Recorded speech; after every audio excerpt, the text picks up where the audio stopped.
vais présenter la preuve pour montrer que toute matrice M semi-positive définie s'écrit de cette manière-là. On a vu ça. Là, je me permets d'attirer votre attention sur cette formulation. Ici, j'écris ma matrice M comme un produit de U, lambda, UT. U, là, j'introduis quelque chose de nouveau. Pour moi, ce U, que je peux voir comme ça, c'est une matrice qui met l'un à côté de l'autre n vecteurs propres. Je vais définir tout de suite de la matrice. Et là, j'ai U transpose, et ici, j'ai les vecteurs propres transposés. C'est écrit, le vecteur propre, le premier vecteur propre, le deuxième vecteur propre, le premier vecteur propre transposé, le deuxième. Je vais prouver ça. Oui. Dans le cas qu'on va considérer, on considère des vecteurs normés.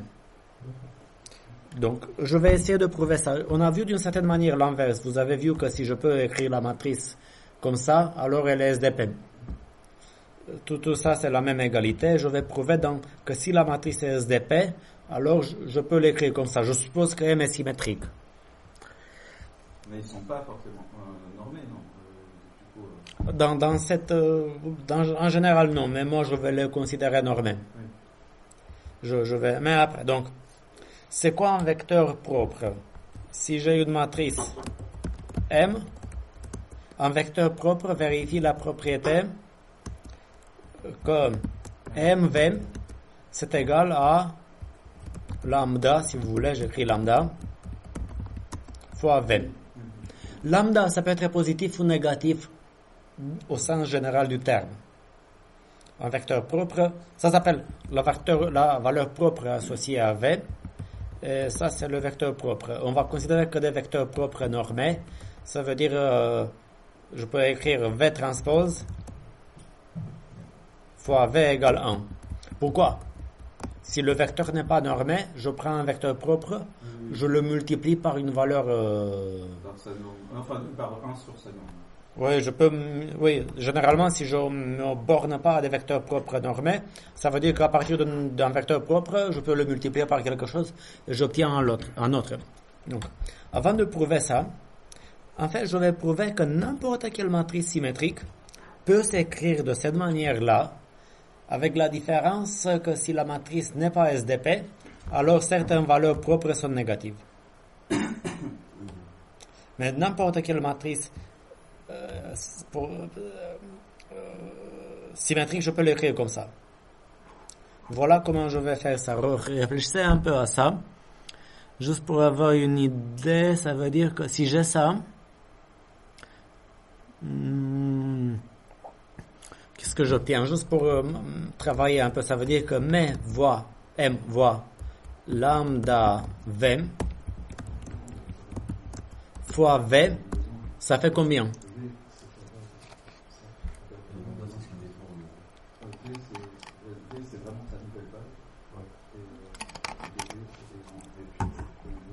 Si j'ai ça, ça vaut combien? Pour s'habituer un peu avec la notation.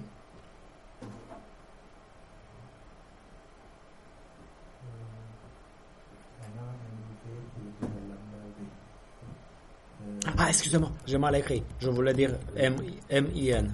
Lambda I-N, excusez-moi. Ça fait combien? Ça fait M fois V, moins lambda I-N V. M fois V, c'est lambda V. Et lambda et I-N V, c'est combien? C'est V. Donc, j'obtiens moins lambda V. 0. Pourquoi INV, c'est... Ça, c'est l'identité. La matrice identité fois V, c'est V. Ah oui, Oui. Je vais prouver en fait ça pour un cas particulier parce que la preuve finale, elle est quand même... Je ne peux pas la faire en 15 minutes, c'est ce que j'essaie de faire. Je vais supposer par la suite, je vais supposer une seule propriété. Toutes les valeurs propres sont... Il n'y a pas de valeur propre égale. Ça veut dire, j'ai MV et à côté, j'ai un autre V'. qui fait lambda prime fois V prime, deux vecteurs propres différents. Je suppose que deux vecteurs propres différents ont deux valeurs propres différentes. Je vais faire que cette supposition. Admettons, j'ai ça. Laissez-moi par la suite, je prends deux vecteurs propres séparés. Et là, je vais multiplier à gauche par V. Les deux. Ça, c'est la définition. Je prends ça. Enfin, je calcule V transpose M V et V transpose M V prime. Le premier, ça fait V transpose M V, c'est combien? Lambda V. Lambda fois V. Ce qui me donne, j'ai dit que je considère le V normé, ce qui me donne lambda. Parce que V transpose V, c'est 1. Ici,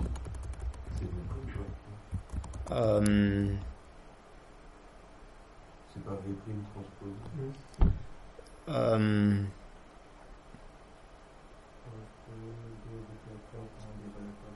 C'est ça l'hypothèse de départ, c'est ça? Oui, les valeurs propres sont différentes. Oui, ici je calcule pour V prime, oui. Du coup, c'est pareil, c'est lambda prime. Oui, ça fait V prime transpose lambda prime V prime. Ça fait lambda prime. Pour voir ça un peu. Après, je vais quand même les mélanger. Regardez. Comme ça, vous voyez que VTMV, c'est une valeur. De manière générale, j'ai discuté des phénomènes similaires. Si j'ai VTMV', ça c'est une valeur. C'est une valeur 15, 9, 12. D'après les... Ok. Je la calcule. Pardon, je mets V'. Je mets V'. Ça donne VT lambda prime V', qui fait lambda prime, VT V'. Après, ça c'est une valeur en scalaire. Je transpose la chose.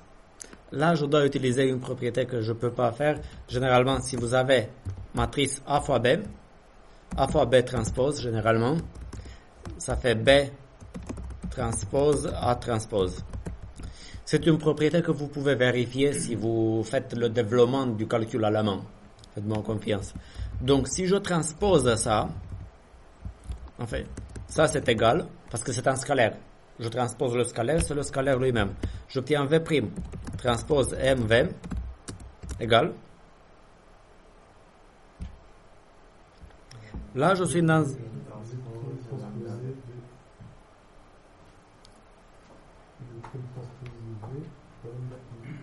C'est bon? Vous me suivez? Dites-moi, j'ai entendu... Dites-moi si je me...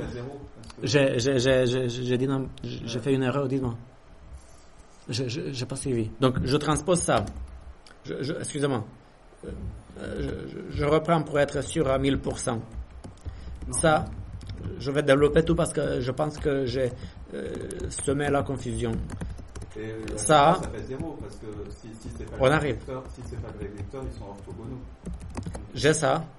On est d'accord. Vous êtes d'accord avec ça? Je transpose le scalaire. C'est la même chose entre parenthèses, d'accord?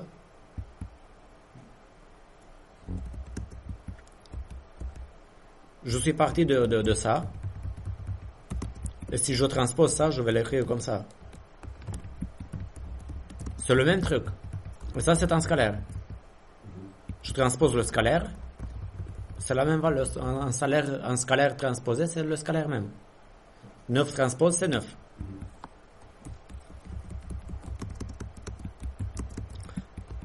Là, ça. Grâce au fait que AB transposé, c'est B transposé fois... Ouais, donc généralement, AB transposé, c'est B transposé A transposé. Si je passe ça, si vous avez A, B, C transposé, le produit transposé, généralisation, vous faites la vérification du calcul algébrique, c'est C transpose, B transpose, A transpose. Donc ce truc-là transposé, ça me donne V' transpose, M, V transposé, c'est V. Donc ça me donne égal en même temps. C'est quoi un V? Lambda V. Donc je me retrouve avec V' transposé lambda V égal. Je passe lambda devant. Lambda V' transpose V. Qu'est-ce que je disais ici? Ces deux choses sont égales. Mais là, dans tous les cas, ça vaut 0, ces trucs-là. Là, si lambda, oui, parce que on a bien choisi des vecteurs propres. C'est même pas nécessaire de dire dès le départ ça, parce que qu'est-ce que j'obtiens? Je prends ça, tout ça, il n'y a que des égalités. Je finis, pardon, je viens de trouver cette égalité en fait. D'accord? Parce que je suis parti de ça, je l'ai développé, ça m'a donné ça. J'ai transposé le même truc ici. Je l'ai transposé comme ça, ça me donne ça. Mais ici, VT, V' ou V', c'est la même chose. Donc ça me donne lambda, si vous voulez, lambda, VT, V'. J'oublie le terme au milieu. Et j'obtiens ça. Si lambda n'est pas lambda prime, combien ça peut valoir VT, V'? Pour que j'ai une égalité ici. Ça vaut 1. Non, Ça vaut 0.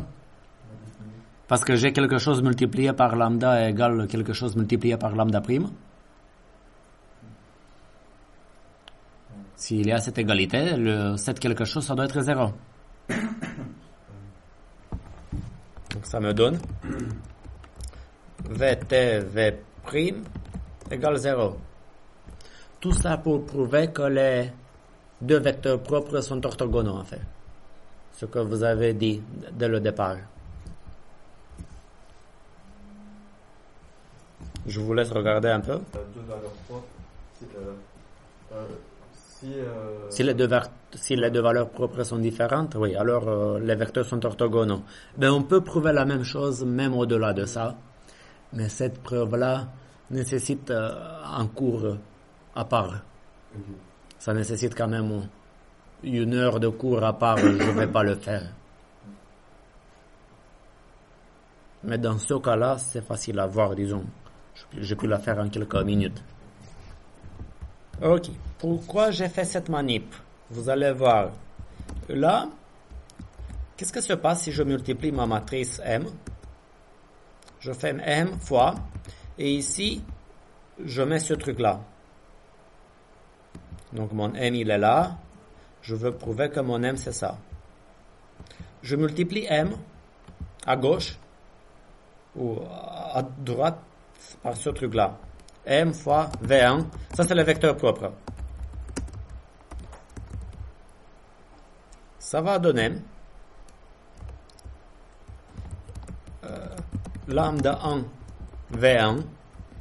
Ouais, colonne par colonne. V1 fois M, lambda 1 V1 par construction. Suivi de lambda 2 V2. Je mets la multiplication pour voir. Tac. Lambda N Vn. On est d'accord? Après, je multiplie ça à gauche par ça.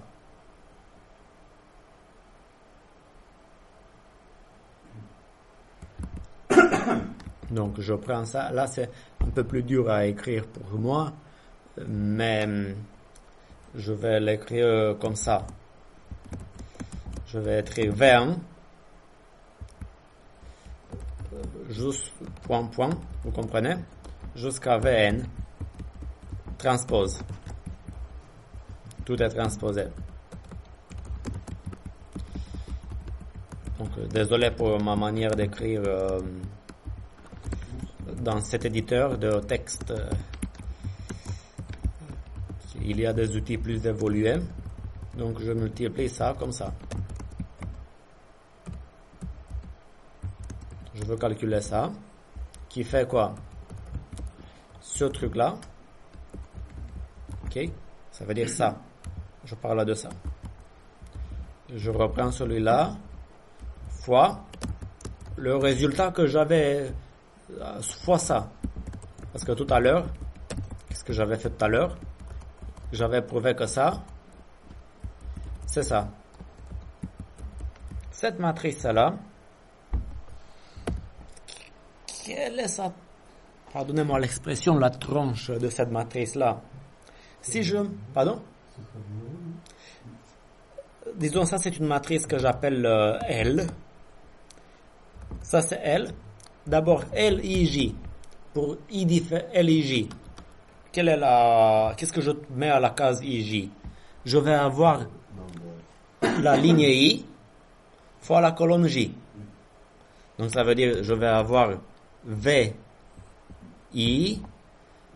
fois lambda J, peu importe, fois VJ.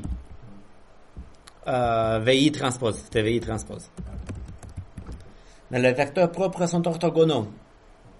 Donc, et ça donne 0 si I différent de J. J'écris à la manière informatique. Ouais.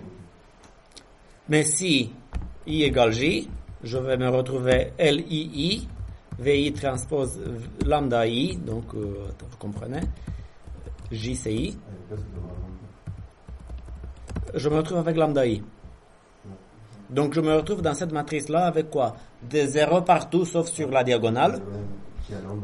Oui, et sur la diagonale, je me retrouve avec les valeurs propres. Donc grosso modo, je suis parti de M. Si vous voulez, j'ai multiplié mon M à gauche par ce truc-là. Si vous voulez, j'ai multiplié mon M à gauche par ça. Je l'ai multiplié à droite par ça. Et je suis resté sur la diagonale avec les valeurs propres. J'ai retrouvé ça sur la diagonale. Donc après, j'ai prouvé que ça, fois M, fois ça, c'est ça. Donc, je vais appeler ça U, et ça U transpose, et lambda, ça c'est lambda. Donc, ce que je viens de prouver grâce à ça, c'est que je viens de prouver, donc ça c'est, j'ai multiplié à gauche par U transpose. J'ai prouvé que U transpose fois M fois U est égal à L, où L c'est une matrice diagonale. Mais là, il y a quelque chose de joli à comprendre. U transpose U, c'est quoi? U transpose U, c'est ça. U transpose U, c'est ça, je saute le M. C'est ça. Donc, VI transpose fois VI, c'est 1. Parce que les vecteurs sont normés. Et VI fois VJ, c'est 0. Donc, U transpose U, c'est IM, l'identité. Donc, je viens de prouver. Je viens de prouver ça. Et je sais que U transpose U égale I, identité. Donc, du coup, il y a une seule matrice inverse pour une matrice U, à gauche ou à droite. Donc, U transpose T, c'est égal à U moins 1, puissance moins 1. C'est l'inverse. UT, c'est l'inverse de U. Donc, du coup, si je connais ces deux propriétés, comment dire, qu'est-ce qu'il me reste à faire? je multiplie à... Là, si je multiplie à droite par U moins 1, qui est U transpose, ça me donne... Je multiplie les deux avec U transpose à droite. J'obtiens... Comment l'écrire? UT M U fois UT, oui, égale L UT, j'écris comme ça. Je mets transpose plus clair.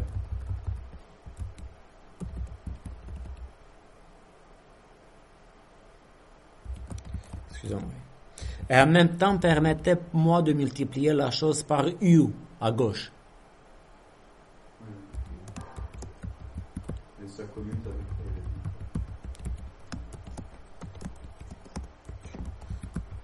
Donc, qu'est-ce que j'ai fait? Je prends le L à droite, je multiplie à gauche par U et par U transpose à droite. Je prends ce truc-là que vous voyez ici. Pareil, multiplication à droite par UT, multiplication à gauche par U. J'obtiens ça.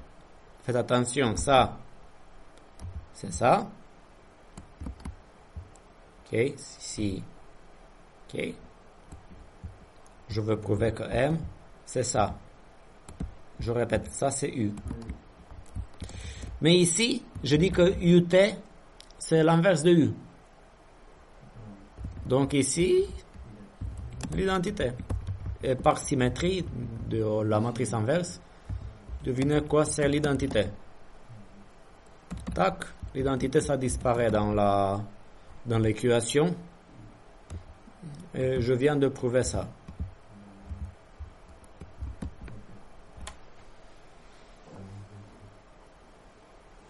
Donc du coup, toute matrice se crée de cette manière-là. Les vecteurs propres sont orthogonaux. S'il y a un seul vecteur propre négatif, ça veut dire quoi? Si un seul lambda i est négatif, je me retrouve avec un m égale somme de plusieurs choses plus, disons, lambda i négatif vi transpose. Je prends ici. Si un seul lambda i est négatif, étant donné que les vecteurs propres sont positifs, je vais me retrouver, si vous voulez, ça c'est le terme négatif, plus une somme sur j différent de i pour les autres, de lambda j vj transpose. Si je multiplie, si je calcule, je pars de ce thème, hein, je calcule vi transpose mvi égale lambda i fois vi transpose fois vi. C'est quoi? C'est la norme, c'est 1. 1. À droite, je me retrouve avec vi transpose vi. C'est 1. Je me retrouve avec lambda i. Du coup, ça change. Pardon? Du coup, ça change rien. Si lambda i est négatif, je me retrouve avec lambda i ici. Ici. Oui. S'il y a un lambda i Science. négatif, alors la matrice n'est pas... Et c'est ça. positive. Ouais. Ça montre ça. Ici, dans la somme, si vous voulez, je reprends la somme, mais c'est le même principe que tout à l'heure. Dans la somme, je vais avoir lambda j, ma chance, ça m'est égal. Mais lorsque j'écris ici vi transpose fois vj, à strictement parler, c'est un truc comme ça. Ok? Mais vi transpose fois vj, c'est 0. Parce que les vecteurs propres sont orthogonaux, comme je dis tout à l'heure. Donc, ces termes-là, à cause, ça c'est 0. Et vj transpose vi, c'est le transpose. C'est 0 fois 0. Donc du coup, ici c'est que des 0. 0 fois 0. Donc ça disparaît. Donc je viens de trouver ça. Donc, s'il y a une seule valeur propre négative, ça veut dire que j'ai trouvé un VI qui me conduit vers VI transpose M, VI inférieur à 0. Donc, grâce à ça, ça permet de violer la grande propriété. S transpose H est supérieur à 0 pour n'importe quel S. Donc, grâce à ça, j'obtiens que je viens de prouver cette décomposition-là. Cette décomposition-là existe pour n'importe quelle matrice symétrique, mais si les lambda i sont toutes positives, ma matrice est semi-positive définie. Ça s'appelle la décomposition en valeur propre. On l'a prouvé. Oui. Donc en fait, le gros du travail, c'est de vérifier que les lambda i sont tous positifs. Oui. Okay. Oui. Après, une autre propriété intéressante que je n'ai pas le temps de prouver, c'est pas nécessaire de tout prouver. On passe aussi un peu en mode ingénieur parce qu'il va falloir qu'on arrive à implémenter des méthodes sur ça. Le déterminant d'une matrice, c'est le produit des valeurs propres. Donc du coup, si une matrice est semi-positive définie, son déterminant doit être positif ou nul. Donc il faut connaître ça aussi. Pourquoi? Là, je reviens sur les calculs que j'avais fait tout à l'heure, sur ce genre ici.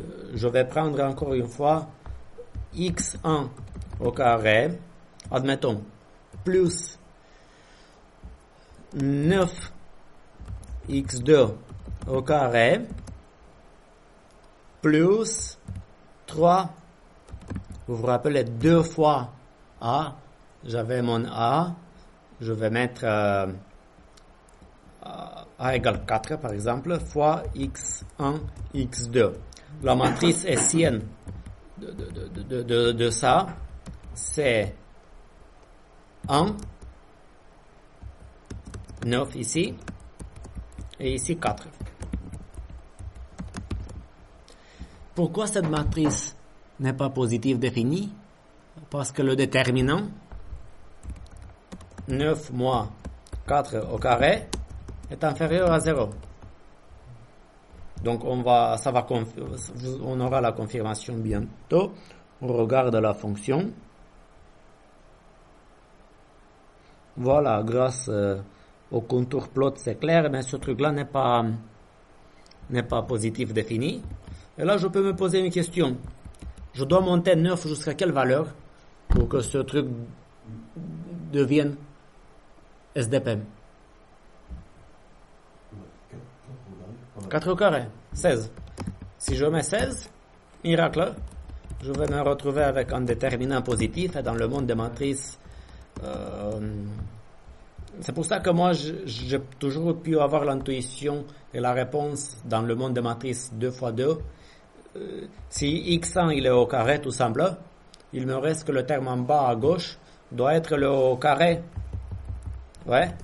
Si ici j'ai le carré de 4 ou plus, c'est SDP. Sinon c'est pas SDP. Ouais, donc avec 16, ça va être SDP. Oui, ça se voit mieux sur le contour. Je m'amuse à mettre si j'augmente 16, c'est encore plus SDP si vous voulez. Les valeurs propres vont être encore plus grandes. On va avoir un ovale. Oui, on va avoir... Encore un ovale. Qu'est-ce que j'ai mis 25, oui, je sais pas, je m'en fiche, je mets ça pour être sûr. Non. Oui, ça va ressembler à un truc convexe d'une manière très visible, un truc comme ça. Ah oui.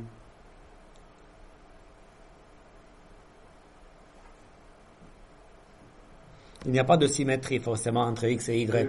C'est pour ça que ça ressemble pas à un paraboloïde, parce que il n'y a pas de symétrie.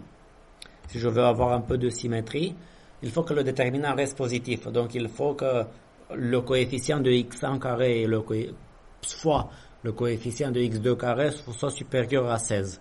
Donc je peux mettre 5 fois 6 Et ça va être un truc 5 x 6. Oui, qu'on va le voir. Quoi. Vous voyez, comme un paraboloïde.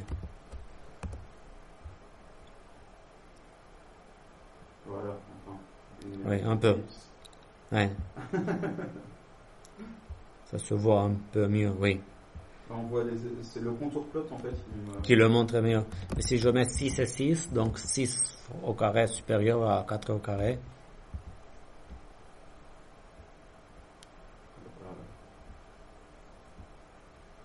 Ouais, ouais. Il faut que j'augmente la chose pour le coefficient de S pour que la convexité soit très visible. Ok. Voilà, en tout cas sur le graphique en bas, c'est clair. On la voit bien. Quoi. Vous voyez bien sur le contour plot en bas. Ou bien j'essaye 12 x 12, je sais pas.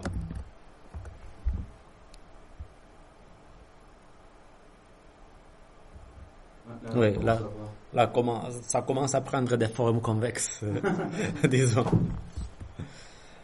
Donc du coup, là vous comprenez, disons que je reste sur ce cas-là, 16, 4, 4. Le déterminant va être 0. Voilà. Je peux mettre même 2 et 8 si vous voulez. 2 fois 8, c'est 4 au carré. Ok. C'est convexe, borderline convexe. Ah, peut-être en cliquant Show Contour Line, ça doit plus apparaître la convexité du coup. Alors, en haut à droite, il y a un bouton avec marqué Show Contour Lines. En haut, à droite du contour des plots. Peut-être que ça fait apparaître la con. Ah oui, bonne idée. Ah oui. Et si je mets 3, bonne idée. Si je mets 3, donc. Bonne idée. Il est pas mauvais ce bouton. Là c'est encore plus clair, oui. Ouais. Et si je mets 1, ça va. C'est plus SDPM. Bonne observation, merci beaucoup. Là, Show Contour Lines. Là, ouais. On voit beaucoup mieux. On voit beaucoup mieux, oui, parfait. Mais je voudrais revenir à 16 parce qu'il y a un phénomène intéressant. J'espère qu'il va me donner au moins ça. Ok. Show Contour Lines. Cette fonction, elle n'est pas strictement positive définie parce qu'au niveau des Contour Lines, la valeur minimale, elle est là. Qu'est-ce que ça veut dire ça? Ma matrice. Ils sont tous parallèles, les Contour Lines. Oui. Et on n'a pas, du coup, ça veut dire qu'on a une ligne droite en bas où il n'y a que des minimums. Oui, on est à la limite de la convexité, si vous voulez.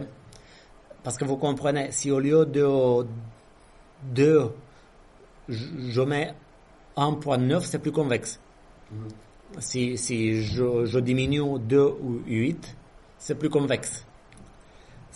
Mais bon, le déterminant de cette matrice, c'est ça ce qui est bizarre, un peu atypique, c'est la limite de la convexité. Le déterminant, c'est 0. Et le déterminant, c'est la valeur, le produit de valeurs propres. Ça veut dire que cette matrice doit avoir une valeur propre nulle. C'est pas possible autrement de trouver un déterminant nul. Je me place sous MATLAB si vous voulez. J'écris A égale 1, 4, 16. Le déterminant, pour être sûr, c'est 16 moins 4 au carré, c'est 0. J'appelle une fonction qui calcule les valeurs propres de A. 0 et 17. Ça me donne un peu la courbure de deux vecteurs propres. Sur la direction d'un vecteur propre, si vous voulez, la courbure qui est un peu comme la deuxième dérivée sur la direction, c'est 17. Et sur l'autre direction, c'est 0. Oui, donc là, si j'écris, je pense que je dois écrire A, B, excusez. Il m'a donné, excusez-moi, ça c'est le vecteur propre. Le truc à droite, c'est le vecteur propre qui correspond à 17. Et ça, c'est le vecteur propre qui correspond à la valeur propre 0. On le voit bien en fait sur le schéma.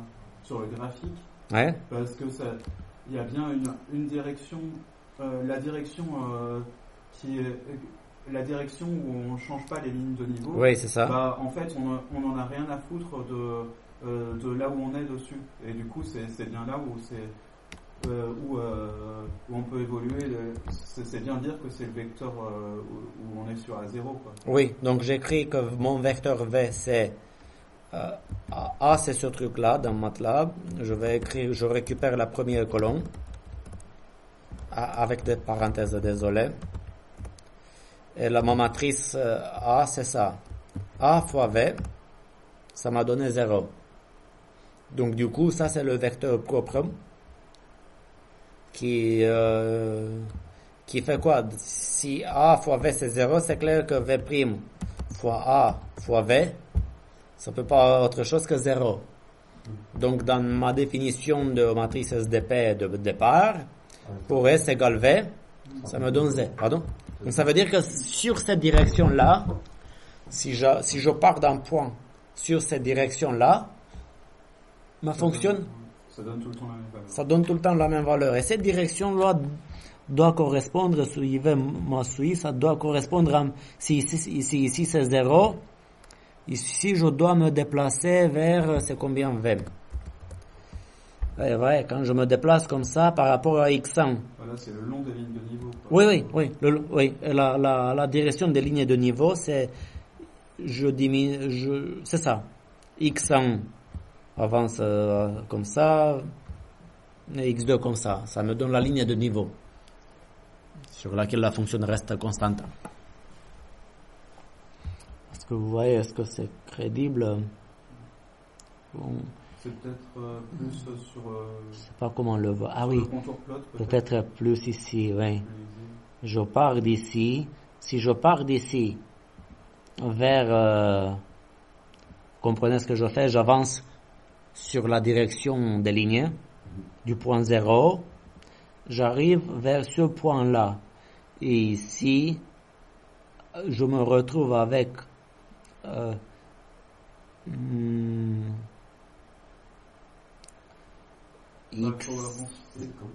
X2 a diminué.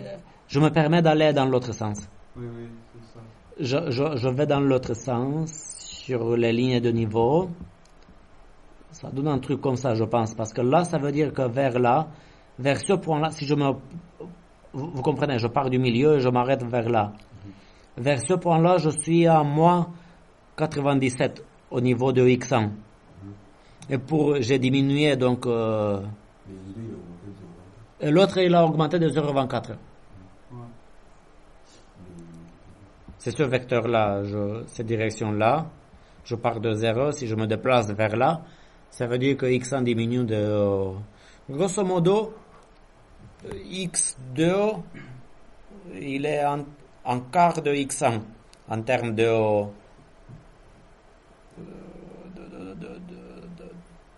module, d'écart. Oui, donc, je me déplace à gauche de 4 cases et je monte d'une case. Parce que grosso modo, ça, c'est 4 fois ça. Mais je me déplace à gauche sur X1 parce que ça, c'est négatif. Donc, grosso modo, si vous voulez, c'est le vecteur... je peux dire que c'est presque le vecteur moins 4, c'est ça la direction, 1. J'avance vers moins 4, 1. Et donc, c'est ça. Et comme ça, j'ai trouvé la direction sur laquelle la fonction n'est pas strictement convexe. Parce que le déterminant était 0, donc du coup, c'est ça. Si ça vous intéresse, je peux déposer sur Moodle ce document. Ah oui, moi je viens Ça, c'est celui mais j'ai un autre deuxième document en anglais qui s'appelle comme ça, c'est en anglais, mais je peux le déposer. Parce que ici, vous voyez par exemple, dès la première étape, plusieurs définitions équivalentes de SDP. Et après, ce qu'il faut chercher, ce que j'ai fait aujourd'hui, c'est ce qu'on appelle en anglais la eigendecomposition, la décomposition en valeur propre. Je peux vous mettre Je peux mettre même ça sur YouTube et je mets le lien et je dépose ça sur Moodle aussi. Et vous pouvez regarder parce qu'il y a des propriétés intéressantes. Par exemple, une propriété intéressante.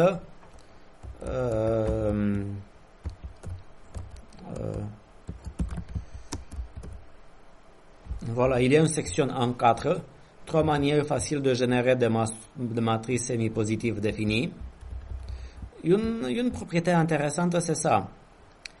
Mais je ne vais pas faire la preuve. Mais si vous avez une matrice A avec la propriété suivante. AII, la valeur diagonale, est supérieure à la somme des valeurs absolues des valeurs sur la ligne. Alors LSDP, je donne un exemple. Dans le monde des matrices 3 x 3. J'ai une matrice 3 x 3, je mets moins 2, 3,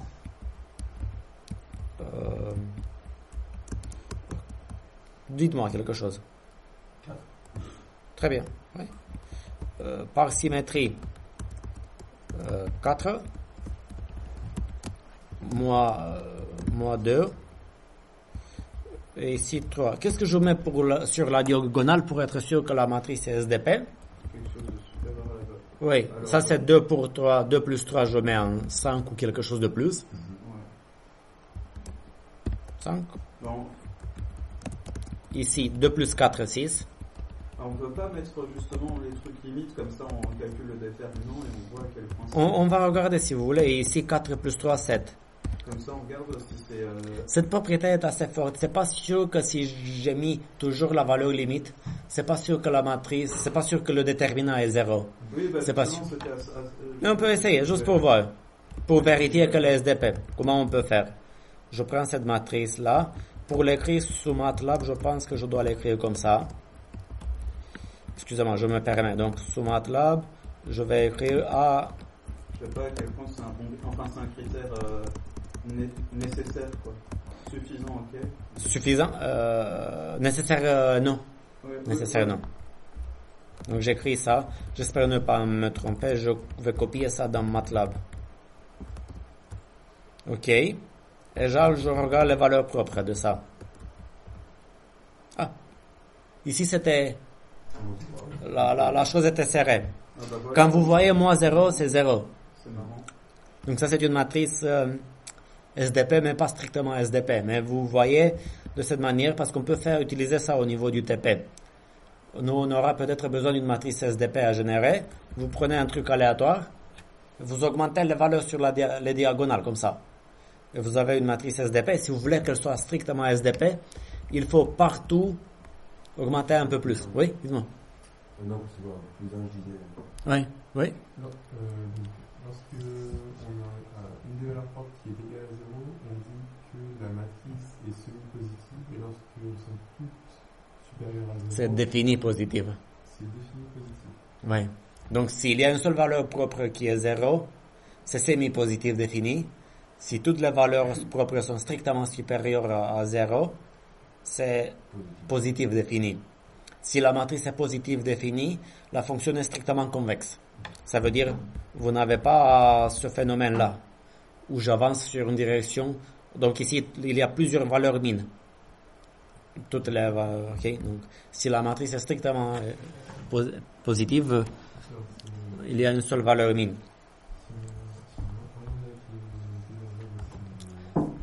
Là,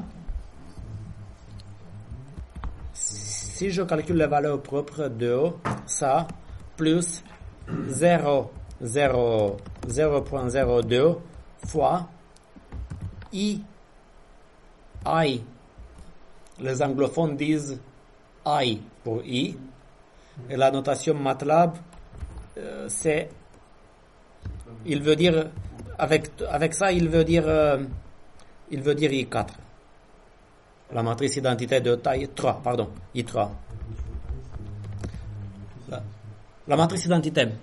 Parce qu'en anglais, oui, c'est une question phonétique. Mais j'ajoute IN. Oh putain, mais j'avais jamais. Ça, Ça se c'est- prononce comme la lettre. Ouais. Sérieux? Ça se prononce comme la lettre, oui. AI en anglais, ça se prononce comme la lettre.